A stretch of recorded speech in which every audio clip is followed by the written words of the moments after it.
পতেঙ্গা সমুদ্র সৈকতের সৌন্দর্য ফিরিয়ে আনতে গেল সোমবার সমন্বিতভাবে এক অভিযান পরিচালনা করা হয়। চট্টগ্রাম সিটি কর্পোরেশন, চট্টগ্রাম উন্নয়ন কর্তৃপক্ষ, জেলা প্রশাসন এবং বিচ ম্যানেজমেন্ট উপকমিটির এই যৌথ অভিযানে প্রায় 15 থেকে 20টি অবৈধ স্থাপনা গুঁড়িয়ে দেওয়া হয়। অভিযানে অংশ নেওয়া বুলডোজার দিয়ে একে একে ভেঙে ফেলা হয় ছোট বড় দোকানপাট সহ সকল অবৈধ নির্মাণ।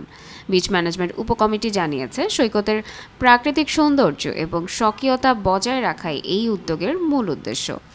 চট্টগ্রাম সিটি কর্পোরেশনের নির্বাহী ম্যাজিস্ট্রেট প্রণয় চাকমা এই অভিযান সম্পর্কে বলেন, আজকে যৌথভাবে এখানে উচ্ছেদ অভিযান পরিচালনা করেছি। এখানে সম্মানিত পতেঙ্গা সার্কেলের সম্মানিত সহকারী কমিশনার ভূমি এবং মাননীয় মেয়র মহোদয়ের আমাদের সম্মানিত এপিএস মহোদয় আছেন। তো আমরা চাচ্ছি যে সুন্দর একটা পতেঙ্গা সমুদ্র সৈকত সবার মাঝে উপহার দেওয়ার জন্য।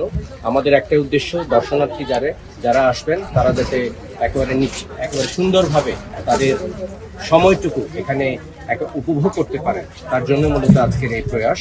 এই অভিযান অব্যাহত থাকবে।